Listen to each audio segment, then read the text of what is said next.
You have the 7, which is interesting because right now the 7, you have two teams that are battling. There seems to be a little bit of gap between 7 and 6.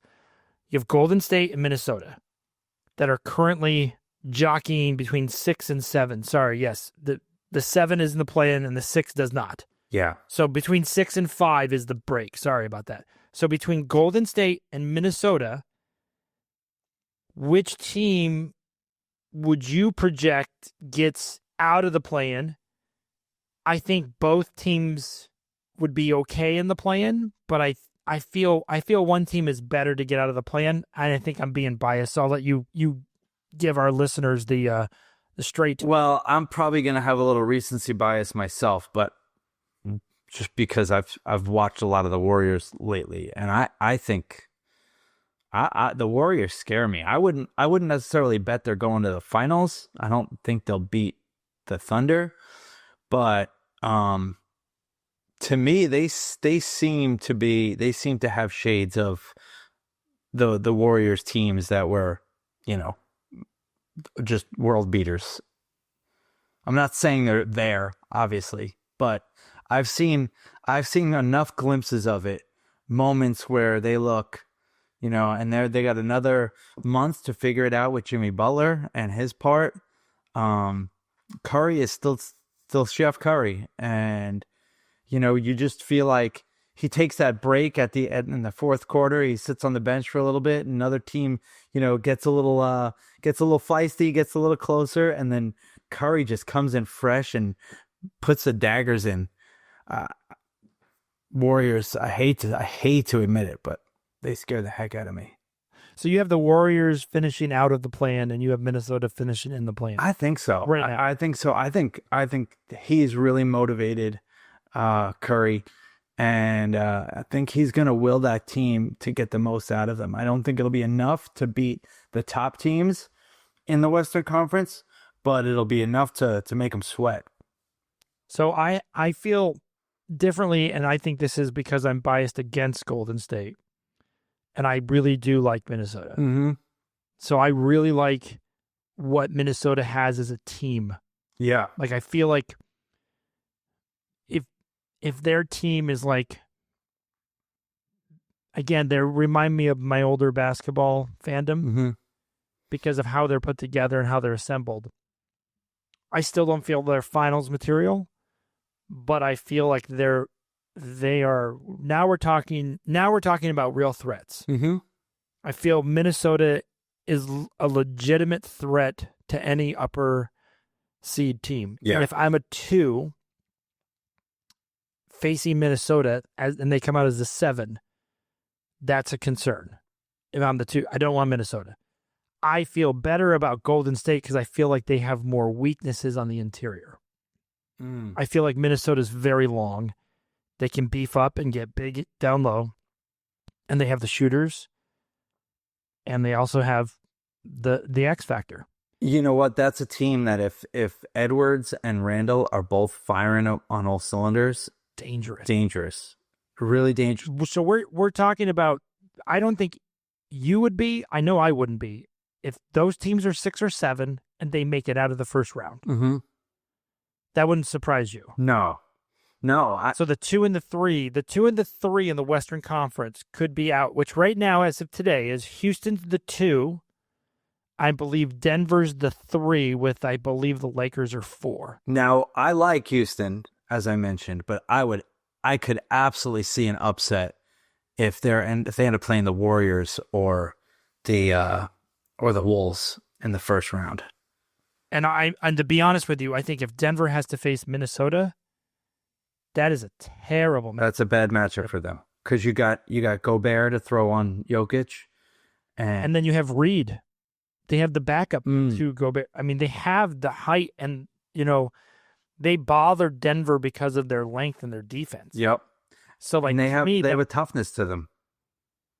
So I think if that would be interesting. So if Houston faced Golden State and Denver faced Minnesota, you could see Houston and Denver both exiting early. Totally. Which is crazy because almost any other teams I would have certainly Denver going over. I think Minnesota is the only kryptonite in the lower half for Denver. Yeah. But I also think if Minnesota plays the Lakers, I think the Lakers are gone. I think I could absolutely see them upset the Lakers. But to your point, this is the odd part here because they're both good teams that are still figuring it out. If that makes sense. Because of the trade last year, some injuries for Minnesota, and then you just had the trade with Butler. If I was going to bet more money on a team to make it out of the first round, I put it on Minnesota. Again, bias. I just feel like Golden State could have a couple off nights, and the worst thing that can happen to Golden State is if Curry got hurt. That would change everything. Because that, again, I talk about MVPs, and we'll go back into that in a minute, but Curry not playing for Golden State is detrimental. I know they just won without him, and I understand you can have one game against the Bucks, and you can beat the Bucks, and that's great.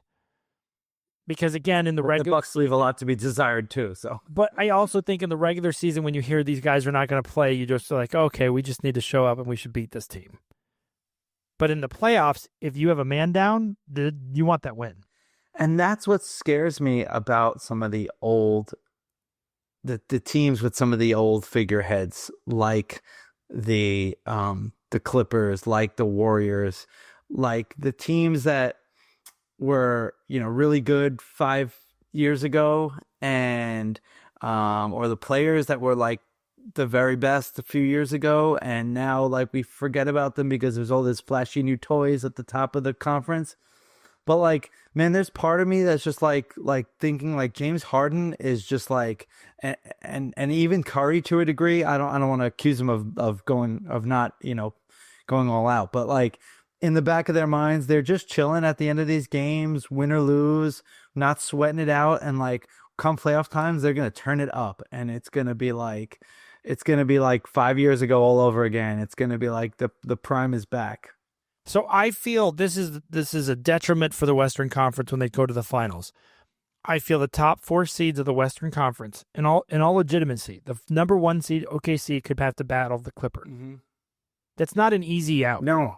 Like, if you look at Boston and the Cavs, I would argue they have an easier out with the 7 and 8 seed coming in. Easy sweeps for both those teams. 100%. I wouldn't even 4-1, 4-0, no problem. Yep. If OKC sweeps the Clippers, we all go, yep, we could see that happening. If the Clippers take 2 games, I can totally see that happen. Absolutely. And here's the problem with the playoffs. And I'm a Suns fan, so I know what it's like to get beat up in the playoffs. If you have a first-round 6-game series, which I could see every single one going 6 or 7 in the Western Conference. It could. It exhausts you. You have a higher likelihood for injuries, higher likelihood of, bruises and bangs, all of that fun stuff. So you have 2 teams that are really good in the Eastern Conference, the Cavs and Boston, just getting rid of those teams and moving on. Resting as well. You get rest days. You have a 6-7 game series. Guess what the next round looks like in the Western Conference? Another round. Another 6-7 games. So the only one that if you can get a 4-1 or 4-0 series, that just is a benefit. Absolutely. But I've seen that hurt teams in the Western Conference because they have an easy series, but the next one's a battle. So it's like, the Western Conference is going to be a battle. So you have coming out, you believe in the Clippers over the 9 and the 10, no matter who the 10 is, no matter who the 9 is, the Clippers you see as the 8. Yeah. And then the 7 would be Minnesota or Golden State. You see both those teams taking care of the playoffs and moving on. I do. I wouldn't be surprised if the standings the way that they are today are identical to what they are at the end of the year.